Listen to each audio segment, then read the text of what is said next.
સ્કૂલને બોમ્બથી ઉડાવી દેવાની ધમકી મળી છે। વડોદરા કોર્ટમાં બોમ્બ મુકાયો હોવાની ધમકી મળી હતી। આ ધમકીભર્યો ઈમેલ મળતા જ પોલીસની ટીમ એલર્ટ થઈ ગઈ છે।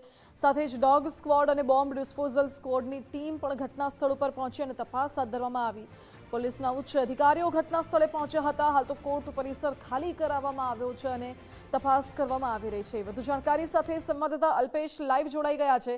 અલ્પેશ, હજુ તો ગઈકાલે વડોદરાની ઘણી ખરી સ્કૂલને બોમ્બથી ઉડાવી દેવાની ધમકી મળી હતી, આજે કોર્ટ પરિસરને બોમ્બથી ઉડાવી દેવાની ધમકી મળી છે।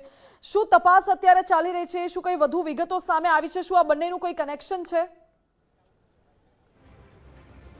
બિલકુલથી જે રીતે કનેક્શન તો સામે નથી આવ્યું, પરંતુ વડોદરાની મોટાભાગની સ્કૂલો એટલે કે 19થી વધુ સ્કૂલોને ગઈકાલે ધમકી મળી હતી અને ત્યારબાદ આજે વડોદરા કોર્ટને ધમકી મળી છે। આપ જોઈ શકો છો તે રીતે આજે કોર્ટને ધમકી મળતાની સાથે જ કોર્ટનું જે પરિસર છે તે ખાલી કરાવી દેવામાં આવ્યું છે અને સાથે સાથે તમામ જે વાહનો છે તેમનું પણ જે ચેકિંગ છે તે ડોગ સ્ક્વોડ તેમજ બોમ્બ સ્ક્વોડની ટીમ છે તેમના દ્વારા કરવામાં આવી રહી છે। જોકે ધમકી મળતા જ વકીલ આલમ છે તેમાં પણ ક્યાંક ને ક્યાંક ભયનો માહોલ ફેલાવી રહ્યો છે અને જે રીતે વાત કરીએ તો જે બહારથી આવતા જે વકીલ છે તેમને મુખ્યનો જે એન્ટ્રી પોઈન્ટ છે ત્યાં જ પોલીસે બંધ કરી અને રોકી રાખવામાં આવે છે।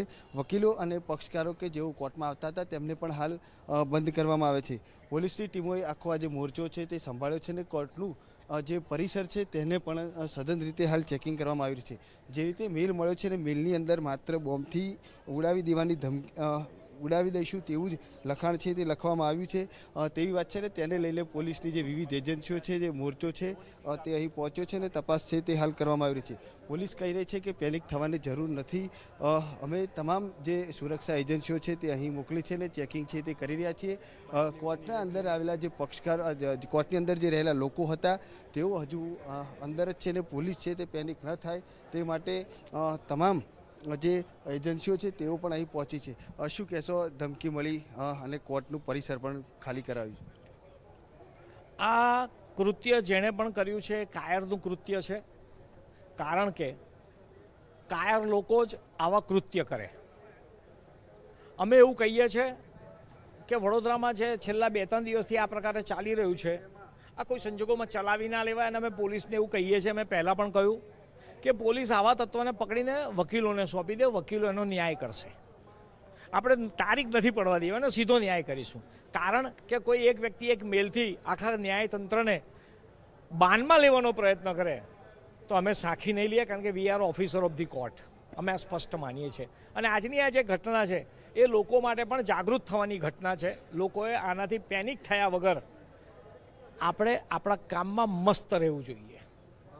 જે રીતે પોલીસ પણ કહી રહી છે કે જે આજની ઘટના છે તેનાથી પેનિક થવાની જરૂર નથી, પરંતુ ક્યાંક ને ક્યાંક જાગૃત થવાની જરૂર છે। અને આ જે કોર્ટનું પરિસર છે કે જ્યાં પોલીસની જે વિવિધ એજન્સીઓ છે તે તપાસ કરી રહી છે। પોલીસે હજુ સુધી કોઈ પણ શંકાસ્પદ વસ્તુ છે તે નથી મળી આવી, પરંતુ ગઈકાલે સ્કૂલો અને આજે કોર્ટને ધમકી મળતા જે તંત્ર છે તે પણ ક્યાંક ને ક્યાંક દોડતું થયું છે અને પોલીસ વિભાગના જે ઉચ્ચ અધિકારીઓ છે તે પણ અહીં પહોંચ્યા છે। જી અલ્પેશ, બિલકુલ આભાર આપનો।